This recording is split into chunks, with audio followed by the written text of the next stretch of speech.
How's it going, comic fans? Welcome back to Cafeteria Drops Minute-ish Reviews. Today we're taking a look at a comic that is supposed to kick off the resurgence of the Valiant universe. A book featuring a technopathic Psyot and her team of misfit heroes. While I'm chowing down on these scrumptious school lunch hot dogs and tater tots, we're going to take a look at the latest from Valiant Comics and Alien Books, Livewire and the Secret Weapons one-shot. Is this the book Valiant fans have been clamoring for, or is it just another title they're going to ignore? Stay tuned to find out. So last time we checked in with Livewire and her crew, they were on the lam from the US military. Livewire, being a technopath, shut down the world's entire tech grid at the end of Harbinger Wars 2 and rescued some Psyots, Valiant's version of mutants, in the previous Secret Weapons series. Now they're living off the grid in Costa Rica. This is where the story for this one-shot picks up. On writing duties is Stephen Grant, best known for a Punisher miniseries from 1985. Yeah, this sounds promising, all right. Okay, let's dig into the story of Livewire and the Secret Weapons. Come on, Valiant. Please let this book be good. After being on the run for so long, Livewire is grappling with something missing from her life: technology. Her psychiatrist suggests she keep a journal of her dreams to confirm this fact, and it turns out she's been interacting with the internet while sleeping, which conceals her identity while she's online. I guess sleep acts like her own personal VPN. Then there's the secret lab with someone submerged in a tube who can magically surf the web as well. No explanation given at this point, so let's just roll with it. Then Livewire decides to dive into the internet herself using a lucid dreaming technique, trying to find her way back home, in quotation marks. As explained in the comic, home is the internet, but she gets stuck in her own dream and also the internet at the same time. Again, just stick with me here.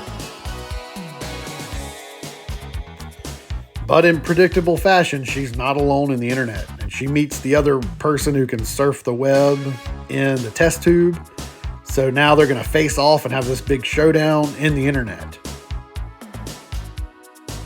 Meanwhile, back in the real world, her crew of useless Psyots gets attacked by a robot made of nanites.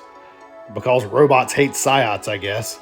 And the only way they can beat this robot is if Livewire wakes up from the dream and comes out of the internet.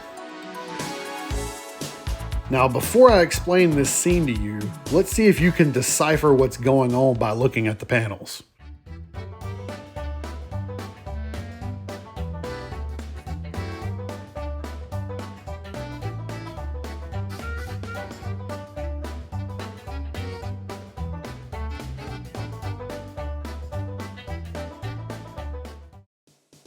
Okay, so here's what happened, I think.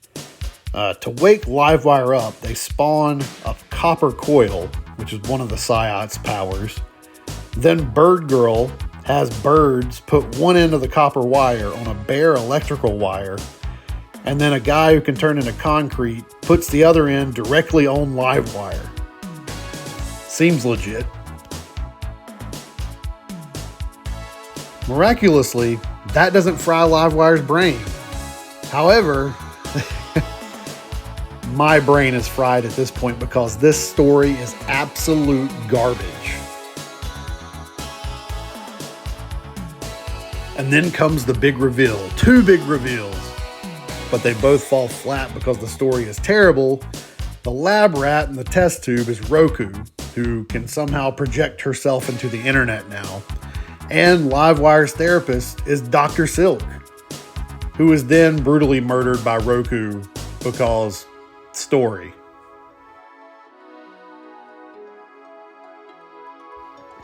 So, spoiler alert, the story is a dumpster fire of epic proportions. The characters are bland and boring, the dialogue is absolute cringy, and the big reveals fall completely flat because of the bad writing. It's like the writer either forgot who these characters were or has never read a Valiant comic in their entire life. Either way, it translates to an overall badly written book. I mean, this is bottom of the barrel stuff here.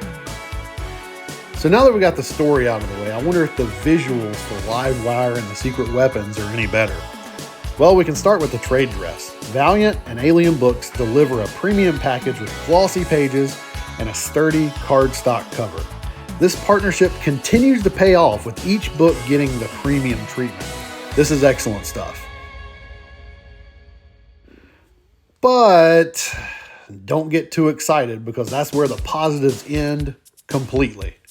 And we're going to start with the fact that this book is $13.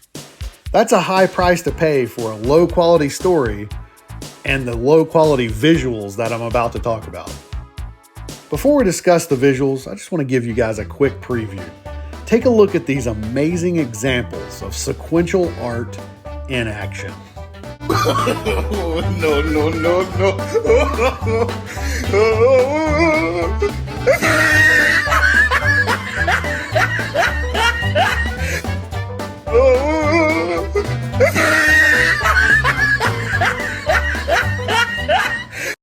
So on art duties on this issue, you have Miguel Sepulveda, Emiliano Urdinola, and Emilio Utrera, and they're on par in quality with the story, unfortunately. Each artist handled the visuals for their respective worlds, like reality, the internet, and the dream world. Miguel handled reality, Emiliano drew the internet world, and Emilio rendered the dream world. Having each of the settings we visit in the book have a different art style probably sounded good on paper, but in execution it's a terrible idea. Couple these inconsistent visuals with bad writing, and it only serves to confuse the reader. Pile on top of that absolutely horrendous art, and it's enough to make you regret spending every penny of this book's cover price to buy it. Now, what specifically do I mean when I say bad art? I'm talking faces whose quality ranges from bad to melting away, hands that are drawn horribly or not drawn at all, and an overall inconsistent look even between panels. Even the action within the panels is framed poorly and yet again exemplifies the inexperience contained in this book. Well, I wish it wasn't so, but Livewire and the Secret Weapons is a terrible release from Valiant and Alien Books. The writing is bad, the art is bad, the cover price is bad, and it leaves me worried for the quality for the Road to Resurgence comics coming out in the near future. I'm trying to stay optimistic here, Valiant. I really am, but you're making this very difficult.